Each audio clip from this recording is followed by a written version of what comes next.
8 मार्च 2014 Kuala Lumpur international airport पर Malaysia airlines की flight MH370 Beijing के लिए रवाना होने को तैयार थी। इस वक्त इसमें 239 लोग थे, जिनमें से 12 क्रू मेंबर्स थे और 227 पैसेंजर थे।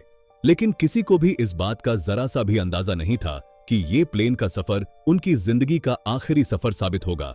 रात 12:41 पर विमान ने उड़ान भरी। मौसम साफ था, प्लेन परफेक्ट कंडीशन में था और सब कुछ नॉर्मल था। लेकिन टेक ऑफ के करीब 40 मिनट बाद रात 1:19 पर एयर ट्रैफिक कंट्रोल ने MH370 से आखिरी वर्बल कांटेक्ट किया। इस टाइम पर विमान दक्षिण चीन सागर के ऊपर था और ATC ने उन्हें वियतनाम एयरस्पेस में एंटर करने के लिए कहा।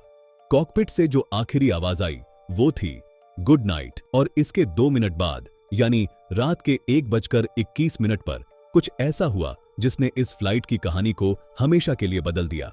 विमान का ट्रांसपॉन्डर, जो एयर ट्रैफिक कंट्रोल को प्लेन की पोजीशन, अल्टीट्यूड और आइडेंटिटी बताता है, पूरी तरह बंद हो गया। ATC की स्क्रीन पर MH370 का सिग्नल गायब हो गया। वियतनाम ATC ने कांटेक्ट करने की कोशिश की, लेकिन कोई जवाब नहीं मिला। लेकिन सबसे हैरान करने वाली बात यह थी कि MH370 गायब नहीं हुआ था, वो अभी भी उड़ रहा था। मलेशियन मिलिट्री रडार ने उसे ट्रैक करना जारी रखा और जो सामने आया वो चौंकाने वाला था। प्लेन ने अपना रास्ता बदल लिया था। नॉर्थ ईस्ट की बजाय वो तेजी से पश्चिम की ओर मुड़ा। उसने मलेशियन पेनिनसुला को क्रॉस किया, पिनांग आइलैंड के ऊपर से गुजरा और फिर अंडमान सागर की ओर बढ़ गया। रात 2:22 पर यह प्लेन मिलिट्री रडार से भी गायब हो गया। आखिरी बार वो पिनांग से 200 नॉटिकल मील उत्तर पश्चिम में देखा गया था। लेकिन इसका मतलब ये नहीं था कि वो गिर गया। वो अब भी उड़ रहा था और अब उसकी कहानी एक सैटेलाइट के हाथों में थी।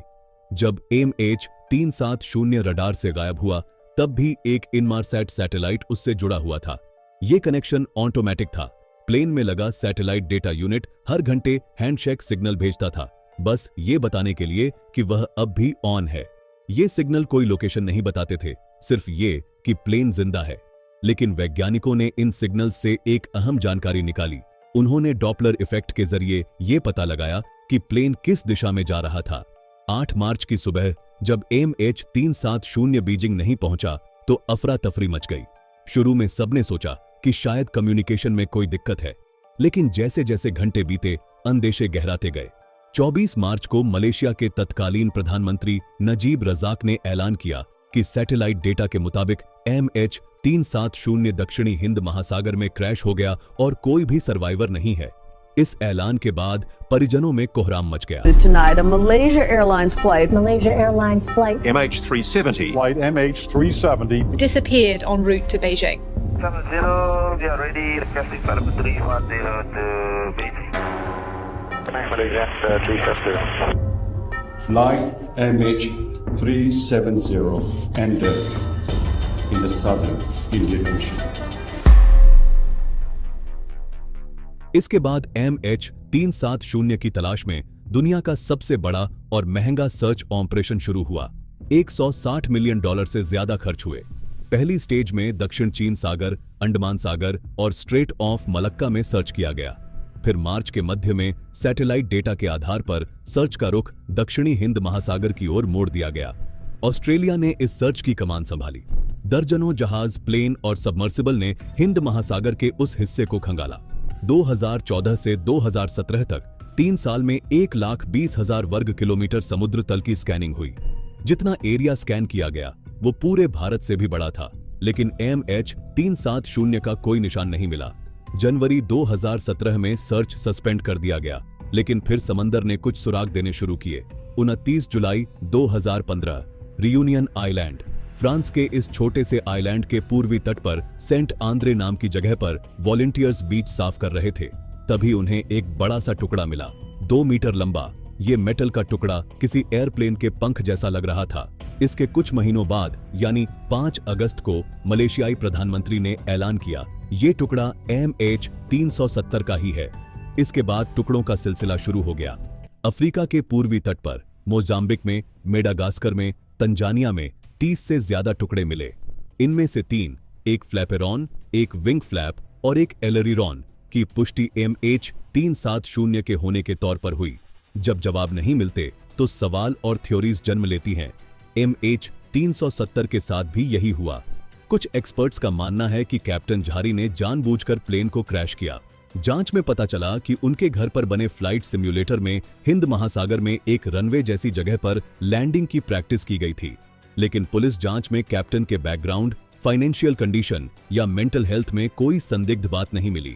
दूसरी थ्योरी ये है कि शायद किसी और ने प्लेन हाईजैक कर लिया, लेकिन कोई डिमांड नहीं आई, कोई जिम्मेदारी नहीं ली गई। एक और थ्योरी कहती है कि शायद केबिन में प्रेशर कम हो गया और ऑक्सीजन की कमी से सब बेहोश हो गए और प्लेन ऑटो पायलट पर उड़ता रहा जब तक फ्यूल खत्म नहीं हुआ। एक फ्रांसीसी पत्रकार फ्लोरेंस डी शांगी ने एक थ्योरी दी कि उस वक्त उस एरिया में अमेरिकी नेतृत्व में मिलिट्री ड्रिल चल रही थी और हो सकता है कि MH370 उस ड्रिल के एरिया में घुस गया और मिस्टेकनली मार गिराया गया। लेकिन ये सब थ्योरीज हैं, इसका भी कोई सबूत नहीं है। जुलाई 2018 में मलेशियाई ट्रांसपोर्ट मिनिस्ट्री ने 495 पेज की फाइनल रिपोर्ट जारी की। रिपोर्ट में कहा गया कि विमान का कंट्रोल सिस्टम जानबूझकर डाइवर्ट किया गया था, लेकिन ये किसने किया, क्यों किया, इसका जवाब रिपोर्ट के पास नहीं था। इन्वेस्टिगेटर्स ने कहा कि वे ये भी रूल आउट नहीं कर सकते कि पायलट के अलावा किसी और ने प्लेन को डाइवर्ट किया। 2018 में एक private American company ocean infinity ने सर्च शुरू किया। उनका तरीका था नो फाइंड नो फी, यानी अगर प्लेन मिला तो वे पैसे लेंगे वरना नहीं लेंगे। टोटल 11,000 वर्ग किलोमीटर सर्च किया गया, फिर भी कुछ नहीं मिला। लेकिन परिजनों की उम्मीद नहीं मरी। हर साल 8 मार्च को कुआलालंपुर और बीजिंग में मोमबत्तियां जलती, चिट्ठियां लिखी जाती। दिसंबर 2025 में इस केस से जुड़ी एक बड़ी खबर आई। मलेशिया सरकार ने ऐलान किया कि 30 दिसंबर 2025 से दोबारा सर्च शुरू होगा। इस बार ओशन इन्फिनिटी फिर से no find no fee basis पर काम करेगी। अगर प्लेन मिला तो उन्हें $70 मिलियन मिलेंगे। नया सर्च एरिया 15,000 वर्ग किलोमीटर है, जो पिछले सर्च एरिया से 5वां हिस्सा है। नए ड्रिफ्ट मॉडल और सैटेलाइट डेटा ने इस एरिया को हाई प्रोबेबिलिटी जोन बताया है। जनवरी 2026 में सर्च जारी है। आर्मडा 8605 नाम का जहाज ह्यूगिन ऑटोनोमस अंडर वाटर व्हीकल्स के साथ समंदर तल को खंगाल रहा है। 15 जनवरी 2026 तक 7,236 वर्ग किलोमीटर एरिया कवर हो चुका था, लेकिन अब तक कोई सिग्निफिकेंट डिस्कवरी नहीं हुई है। मलेशियाई ट्रांसपोर्ट मिनिस्ट्री ने दिसंबर 2025 में जो बयान जारी किया, उसमें एक लाइन थी, ये सर्च सिर्फ प्लेन ढूंढने के लिए नहीं है, ये उन परिवारों को सुकून देने के लिए है जो 11 साल से जवाब का इंतजार कर रहे हैं।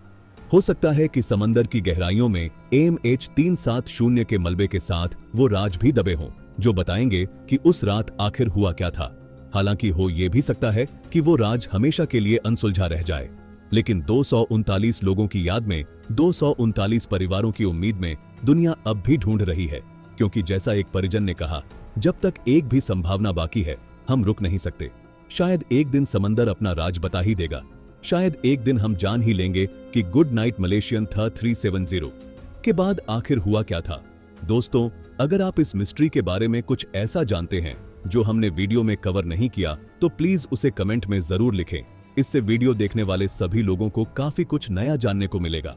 और अगर आपको ये वीडियो पसंद आई हो तो वीडियो को लाइक करें और चैनल को सब्सक्राइब करें। मिलते हैं बहुत जल्द एक और ऐसी ही माइंड ब्लोइंग स्टोरी के साथ।